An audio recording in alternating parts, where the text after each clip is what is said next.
अम, अगर किसी इंसान के दिमाग की सारी यादें मतलब उसका नाम, उसका अतीत, उसकी दुश्मनी, सब कुछ एक पल में पूरी तरह से मिट जाए। एकदम खाली हो जाए। हाँ, बिल्कुल खाली। हम्म। तो वो इंसान असल में कौन बचेगा?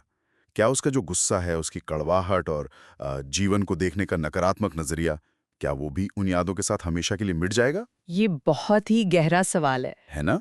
तो आज की इस गहन चर्चा में हम लोग एक ऐसी ही वैचारिक यात्रा पर निकलने वाले हैं।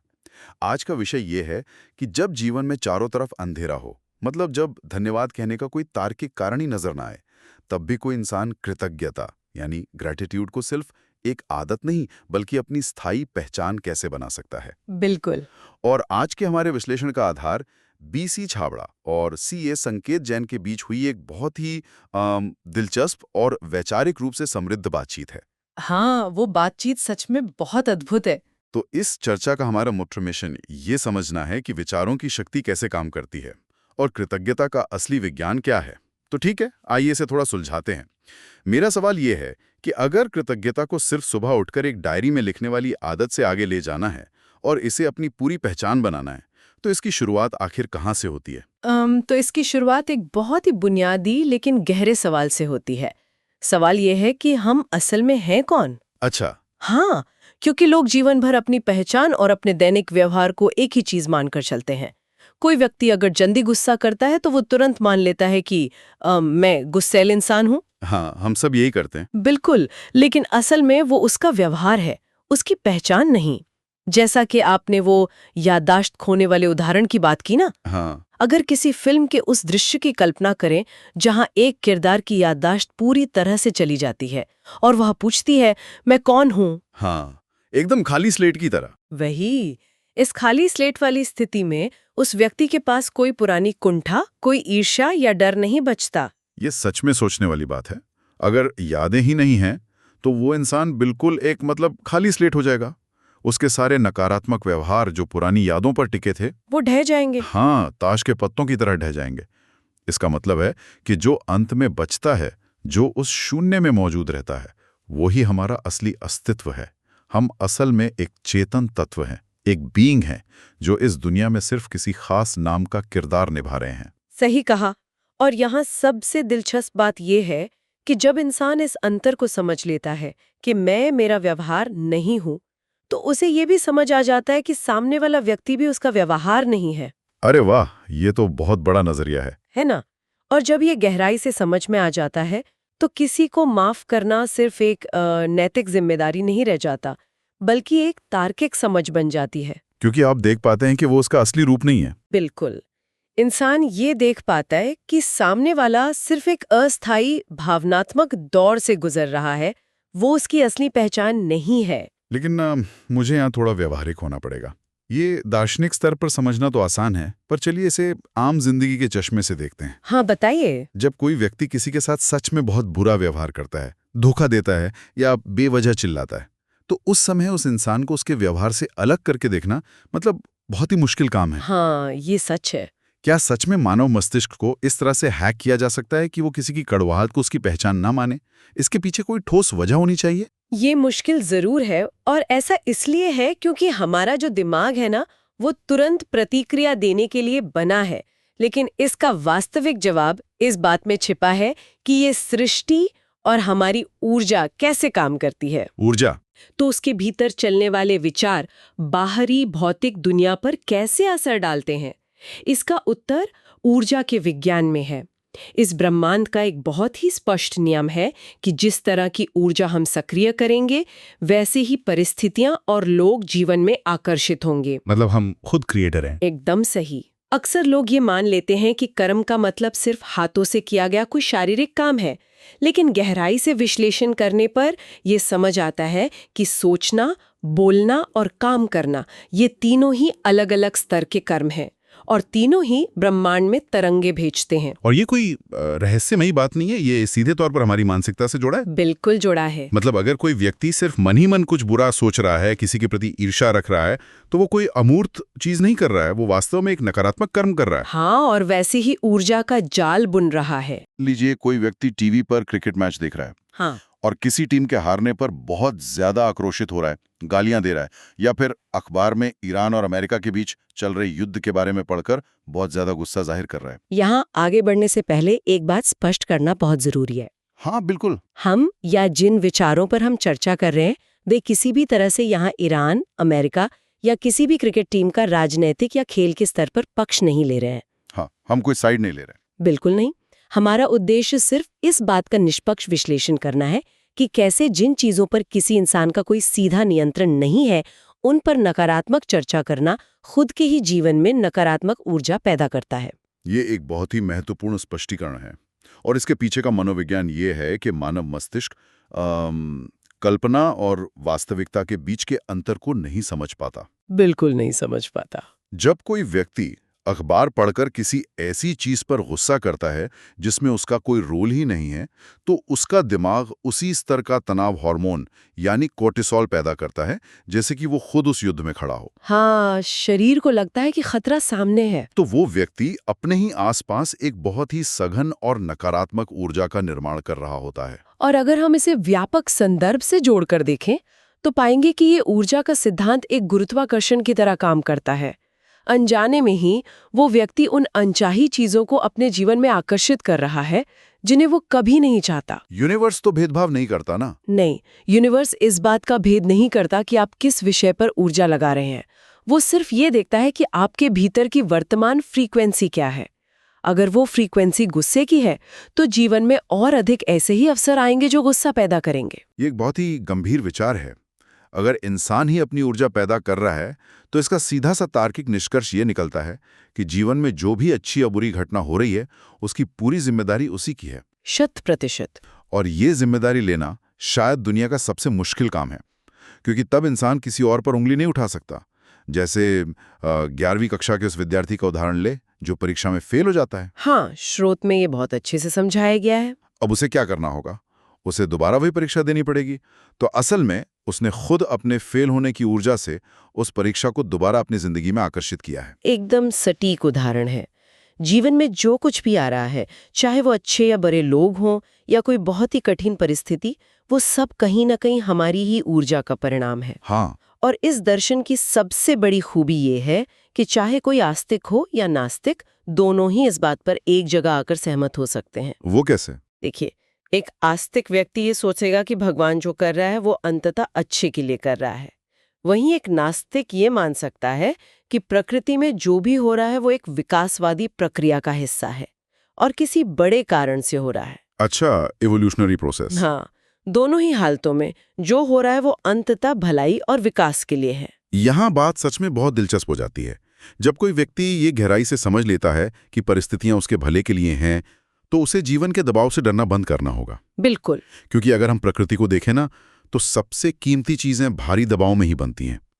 कोयले की एनालॉजी यहाँ बिल्कुल फिट बैठती है। हाँ, कोयले से हीरा बनने की प्रक्रिया। अगर कोयले पर जबरदस्त भूगर्भीय दबाव नहीं पड़ेगा तो उसके भीतर का कार्बन कभी इस तरह से नहीं बदलेगा कि वो हीरा बन सके।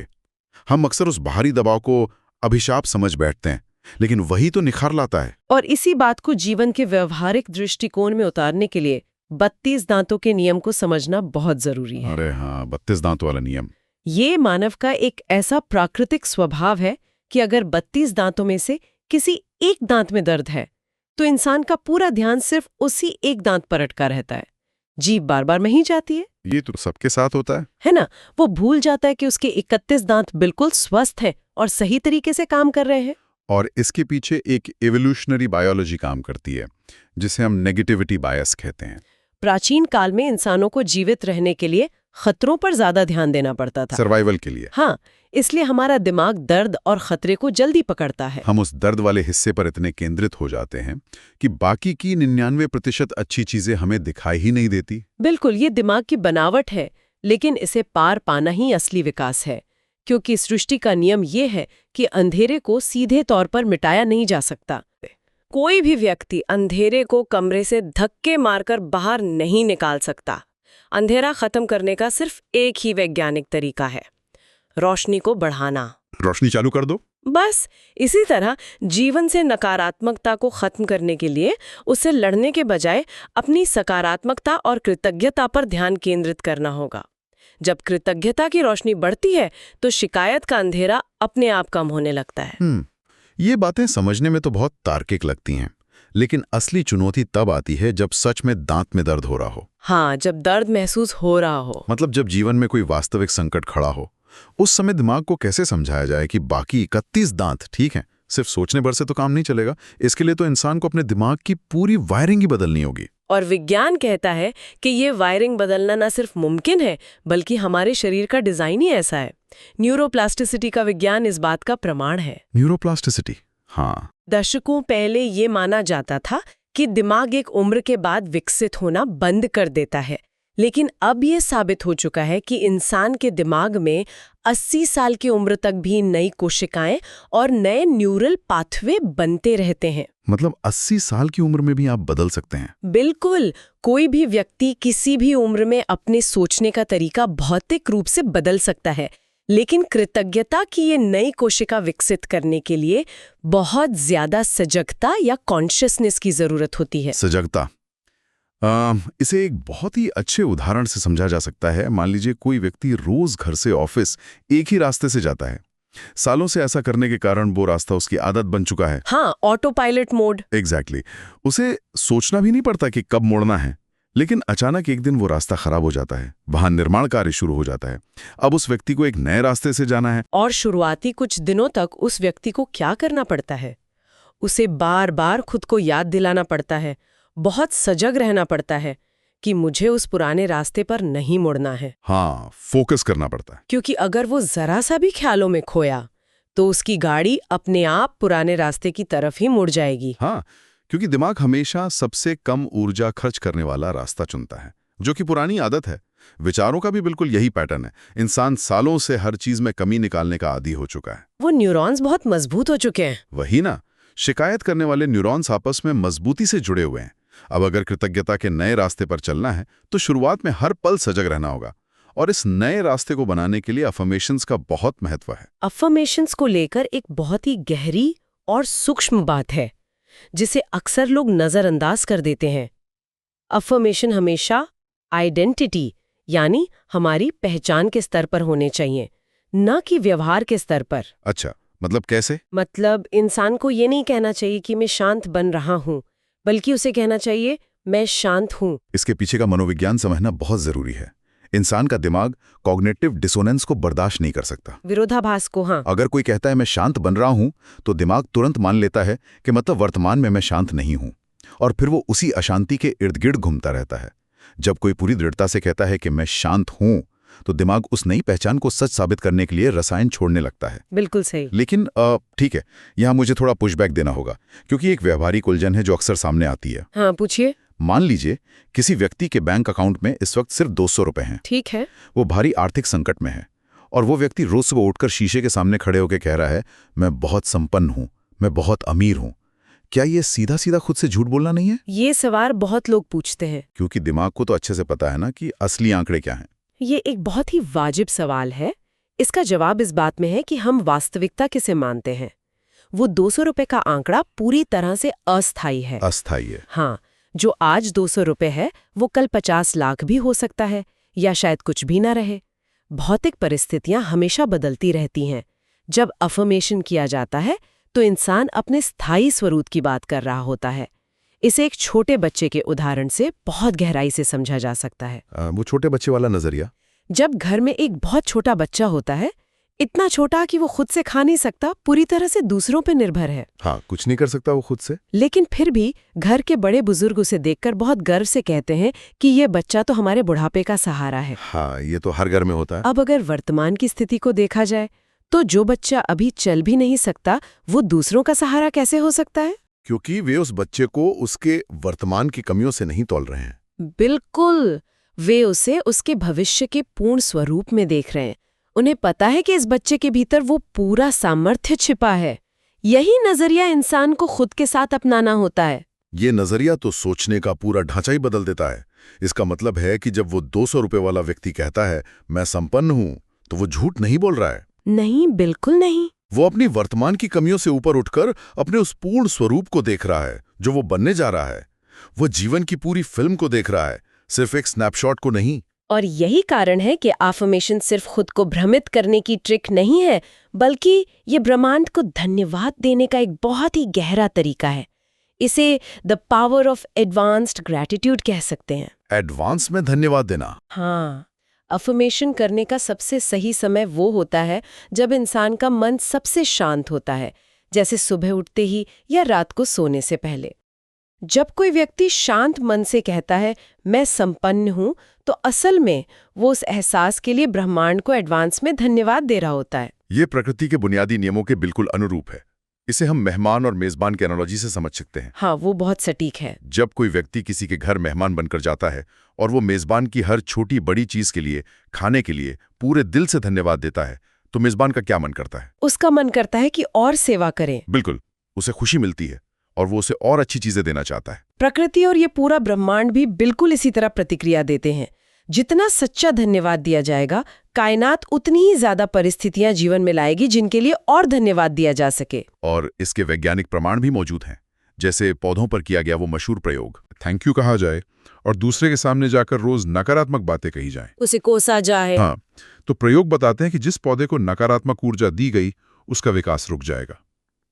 ध्वनि और विचारों की तरंगें उस पौधे के भीतर मौजूद पानी के क्रिस्टल्स की संरचना को बिगाड़ देती हैं। ये एक महत्वपूर्ण सवाल खड़ा करता है। अगर हमारे शब्दों का पौधों जैसी सरल चीजों पर इतना गहरा असर हो सकता है, तो जरा सोचिए इंसान के अपने शरीर पर, जिसमें 70% पानी है, इसका कितना भयानक या कितना सुंदर असर हो रहा होगा। बहुत ज्यादा असर हो रहा होगा। क्या हम अपनी रोजमर्रा की भाषा में इस ब्रह्मांड रूपी मेजबान के प्रति उस अच्छे मेहमान जैसा सम्मान दिखा रहे हैं? ये वाकई एक ऐसा सवाल है जो इंसान को भीतर तक झकझोर देता है। इंसान शिकायत करने में इतना माहिर हो जाता है कि वो भूल ही जाता है कि वो अपने ही जीवन की जड़ों में जहर डाल रहा है। अनजाने में ही सही, पर नुकसान तो हो रहा है। तो आखिर इस सब का मतलब क्या है? आज की इस पूरी चर्चा को अगर हम समेटें तो कई बहुत ही शक्तिशाली सबक सामने आते हैं। पहला, इंसान को अपनी पहचान और अपने व्यवहार के बीच का अंतर समझना होगा, तभी सच्ची क्षमा संभव है। दूसरा, जीवन की हर स्थिति की पूरी जिम्मेदारी लेनी होगी, क्योंकि हम खुद ही अपनी ऊर्जा से आकर्षित कर रहे हैं। हाँ, तीसरा, दिमाग के उस पुराने शिकायत वाले रास्ते को छोड़कर सजगता के साथ कृतज्ञता के नए न्यूरल पाथवे बनाने होंगे। और सबसे महत्वपूर्ण, वर्तमान की कमियों में उलझने के बजाय इस ब्रह्मांड को एडवांस में धन्यवाद देना होगा। और ये सब कोई एक दिन का काम नहीं है। ये जीवन जीने का एक पूरा विज्ञान है। जब कोई व्यक्ति अपनी पहचान को कृतज्ञता के साथ जोड़ लेता है, तो बाहर की परिस्थितियां उसके मन की शांति को नहीं हिला सकती। बिल्कुल, इस चर्चा ने तो सच में विचारों के विज्ञान को देखने का नजरिया ही बदल दिया है।